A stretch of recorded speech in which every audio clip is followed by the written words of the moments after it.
పంపు బా. పెళ్లి కానోళ్ళకు 5 లక్షలు ఇస్తా అన్నాడు. ఏంటివి బెడ్ బస్తాలు ఇస్తా అన్నాడు. కోట్లసులు కట్టిస్తా అన్నాడు. ఏది తెచ్చిండు? ఏది లేదు. అందరినీ బయలుదేసిండు. బయలుదేసి పొందలు పెడుతున్నాడు. బయలుదేసి పొందలు పెడుతున్నాడు. ఒక్కరట్లా బతుకుతున్నారా? ఊరికి 1,00,000 మంది వస్తున్నారు సాగులో. ఏడ తయారు చేసిండు మందులు? ఏడ తయారు చేసిండు మందులు? అన్న ఈడు అన్నాడు మమ్మల్ని పెంచిండా? పాపలమ్మా కొడుకులమ్మా. అమ్మ నీ పేరేం పేరే? నా పేరు వెంకటమ్మ. వెంకటమ్మ నీకు ఈసారి బతుకమ్మ చీరలు వచ్చినాయా? బతుకమ్మ చీరలా 10 పంపిడు. బతుకమ్మ చీర 10 పంపిడు. దొంగ దొంగ చోరీ. ఇదివరకు పింఛి చేస్తాను, పింఛి చేయలేదు. నేను కాలేజీ తక్కరాయి చెయ్యి ఈ 10 ఏళ్ళ 20 బియ్యం పింఛలేదు. ఏం చేయడా? మా లేక గదులు పెట్టిస్తాడు పెళ్ళానికి. సరే వెంకటమ్మ, సరే సరే సరే అటు పంపి. అగోడ రైతన్న మాట్లాడుతున్నారు. జయేందర్ భాయ్ అటు పంపియండి. జయేందర్ భాయ్ అటు పంపించే నీచి మేఘమన్న అటు పంపి.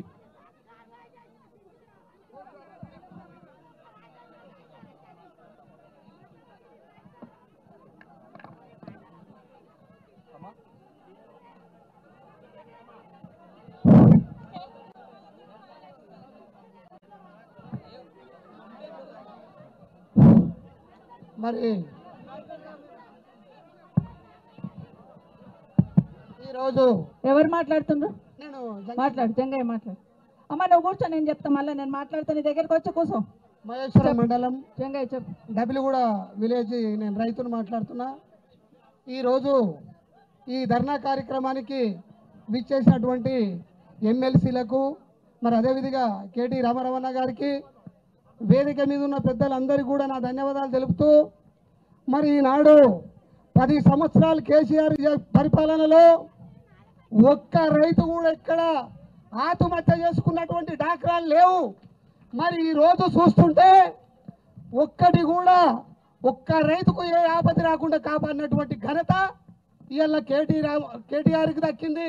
మరి ఈనాడు ఒక్కటి మందు సంచులు కొనబోదామంటే దొరుకుతలేవు, విత్తనాలు కొనబోదామంటే దొరుకుతలేవు.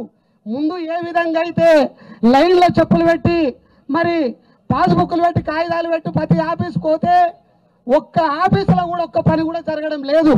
మరి దాన్ని గ్రహించుకొని ఎక్కడేస్తే ఈ కాంగ్రెస్ ప్రభుత్వానికి, ఎక్కడ తెస్తే ఈ రేవంత్ రెడ్డిని అనేది రైతులలో ఎంత ఉత్సవంతో ఎంత బాధపడుతున్నారంటే దాన్ని మనందరం గ్రహించవలసిన అవసరం.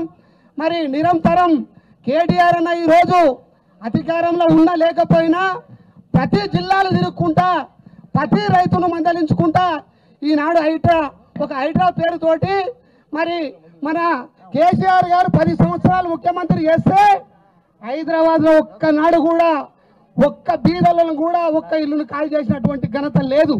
మరి ఈరోజు ఎంతో మంది అమాయకులను లక్షలు పెట్టి కూలీనాలు చేసుకొని మరి ఇల్లు కట్టుకుంటే వాళ్ళ ఇళ్ళని కూలగొట్టడం జరుగుతున్నది. అది ఎంతవరకు సాధ్యం? అది ఈనాడు జనాలు గుర్తిస్తున్నారు. రాబోయే 5 సంవత్సరాలలో ఈ కాంగ్రెస్ ప్రభుత్వానికి పుట్టగతం లేకుండా పోయేది అనేది ఇలా జనాలందరూ కూడా గ్రహిస్తున్నారు. ఇప్పుడు ఎలక్షన్ వచ్చినా కానీ కూడా చిత్తుగా ఓడగొట్టడానికి ఇలా జనాలు రైతులు ఉన్నారు. ఇలా రైతులను మరి తొలి ఏకాదశి వచ్చిందంటే 1,00,000 ఎకరానికి 10,000 రూపాయలు వేసేది. మరి ఈరోజు ఎలక్షన్లప్పుడు ఏం చెప్పిండు రేవంత్ రెడ్డి గారు? నేను గెలిస్తే 15,000 ఇస్తానని చెప్పిండు. ఇప్పటికి కూడా 10 పైసలు ఇవ్వలేదు. 2 పంటలవి కూడా 10,000 కూడా ఇవ్వలేదు. మరి ఇంకా ఆయన 7,000 ఇస్తానంటాడు, ఒక్కటి కూడా రాలేదు. జంగయ్య గారు ఒక మాట చెప్పండి, రుణమాఫీ అయిపోయిందా? మొత్తం కాలేదు సార్, ఒక్కటి కూడా రాలేదు సార్. మీ ఊళ్ళో ఎంత మందికి ఉన్నది రుణం? మా ఊళ్ళో ఒక 50 మంది దాకా ఉన్నారు సార్. అంటే ఎంత మందికి అయింది? ఎంత మంది? ఒక 10 మందికి కావాలి సార్, మిగతా అందరూ అట్లా ఉన్నారు. 40 మందికి కాలేదు. 40 మందికి గానే కాలేదు సార్. పక్కా సార్. ఒక పని చేయాలి, వాళ్ళందరూ 40 మందిని సెల్ఫీలు తీసి ముఖ్యమంత్రికి పంపించమని చెప్పు. సెల్ఫీలు దిగి ఇక మాకు కాలేదా ఇంకా కూడా రుణమాఫీ అని చెప్పి, ఎందుకంటే ఆయననేమో అందరికి అయిపోయిందని చెప్తున్నాడు. పక్కా కాలేదా?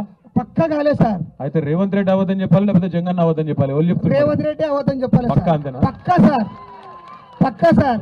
సార్ మా 15,000 పడలేదు ఎవరికి? పడలేదు సార్. మరి వ్యవసాయ మంత్రి ఏమో పడ్డదని చెప్తుండు. ఒక్కడే సార్, మన సార్ ఇచ్చిన 10,000 ఆ ఎలక్షన్ ముందు లేచిరు కాబట్టి అవే వచ్చినాయి కాబట్టి మళ్ళీ ఇప్పటిదాకా కూడా పత్తలేదు పడతలేదు సార్. బోనస్ లేదు, బోనస్ లేదు, రుణమాఫీ లేదు, రుణమాఫీ లేదు, రైతు బంధు పత్తలేదు. రైతు బంధు పత్తలేదు. మా తాన వికలాంగులు 10 మంది ఉన్నారు సార్. నేను 6,000 ఇస్తాను సార్ నెలకు. 6,000 లేవు, 2,000 లేవు, మొత్తం గుండుసున్న చేసిండు. మరి ఈరోజు ప్రభుత్వాన్ని ఏ విధంగా రైతులు దివాళీ తీసిపోతున్నారంటే మీరు ప్రతి జిల్లా చూసి ప్రతి జిల్లా తిరుగుతున్నారు కాబట్టి మరి అందరిని కూడా గ్రహించి మరి ఈ విధంగా నువ్వు పోరాటం చేస్తే తప్ప ఇంకా పోరాటం చేయాలని కోరుకుంటున్నా సార్. పాల బిల్లులు వస్తున్నాయి, పాల బిల్లులు కూడా లేవు సార్, ఏమి లేవు సార్, ఏమి లేవు సార్. రియల్ ఎస్టేట్ ఎట్లున్నది మీ రంగారెడ్డి జిల్లాలో? రియల్ ఎస్టేట్ సార్ మన అది కూడా డామా సార్. సార్ కేసీఆర్ ఉన్నప్పుడు రియల్ ఎస్టేట్ బాగుందంటే శైలి అవటరు ఒకసారి. లేదు సార్, లేదు లేదు లేదంటే శైలి అవటరు. లేదు లేదు లేదు. ఇది కూడా కరెక్టేనా? మరి ఏది బాగున్నది ఇప్పుడు? మరి ఏది బాగలేదు సార్. మరి ఇంకా 4 ఏళ్ళు ఎట్లా భరించాలి? 4 ఏళ్ళు సార్, మనం 4 ఏళ్ళు భరించలేము, ఏం భరించలేము సార్. కరెంటు కూడా వస్తలేదు, ఏ టైం వస్తుంది ఏ టైం పోతుంది కూడా కరెంటు కూడా వస్తలేదు సార్. అన్ని విధాలు కూడా రైతులు చాలా ఆర్థికంగా ఇబ్బందులతో ఉన్నారు కాబట్టి మరి దళిత బంధు లేదు. అప్పుడు ఎవరన్నా కర్మదీరు చనిపోతే వారం రోజులలో 5 లక్షలు వచ్చేది సార్.